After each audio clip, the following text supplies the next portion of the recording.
Researchers from the Institute of Policy Studies have put forth 2 recommendations for the Retirement and Re-employment Act. And for more on this, we're joined in studio by one of the researchers, Christopher Gee, Senior Research Fellow at the Institute of Policy Studies. Richard, thanks for coming in. Good evening. Now, firstly, it's a bit of a name change. Let me get this right. Retirement age to be renamed as structured re-employment age, and re-employment age as optional re-employment age. Tell us the rationale behind that.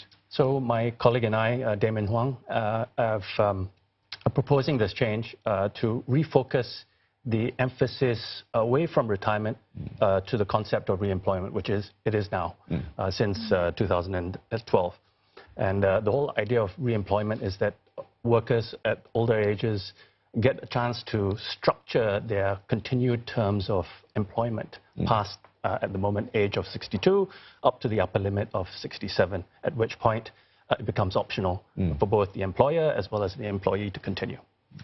Christopher, on the second recommendation, can you break this down for us? What exactly does the dynamic indexation of retirement and re-employment ages to the health-adjusted life expectancy mean? It's a lot of mouthful words.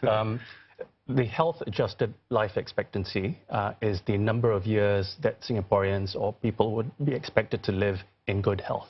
So it's a good proxy for somebody's ability to work. Your health determines the length of time that you are able to work and how able you are to do the job.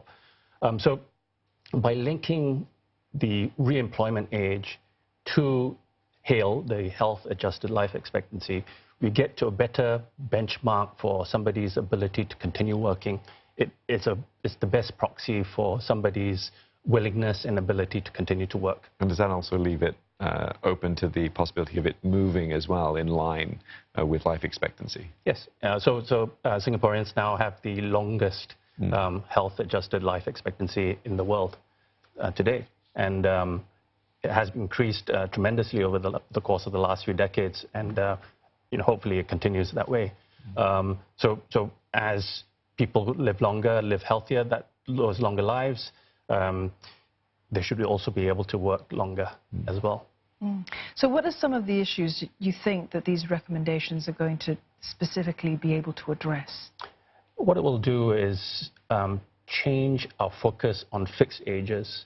At the moment, we conceive of ourselves as being old when we pass these certain fixed milestones, so 55, 62, 65, 67. I think every time you meet a milestone, you push it back to the next one, though, surely. Indeed, but we have this predefined definition of ourselves as being young up to that age, and then old and decrepit, useless after it.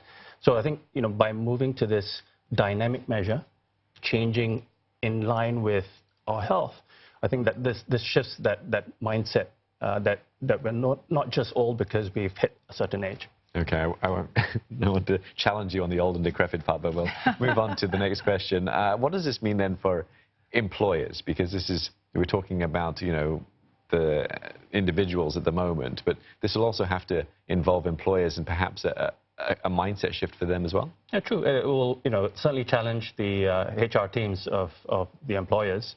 They will have to keep updating their processes for the higher re-employment age.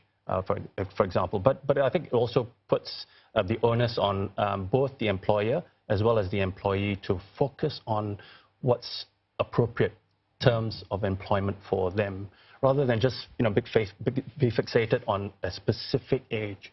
All right. Well, thank you so much for coming in and sharing this with us, something we all have to bear in mind. Christopher Gee, Senior Research Fellow at the Institute of Policy Studies. Indeed.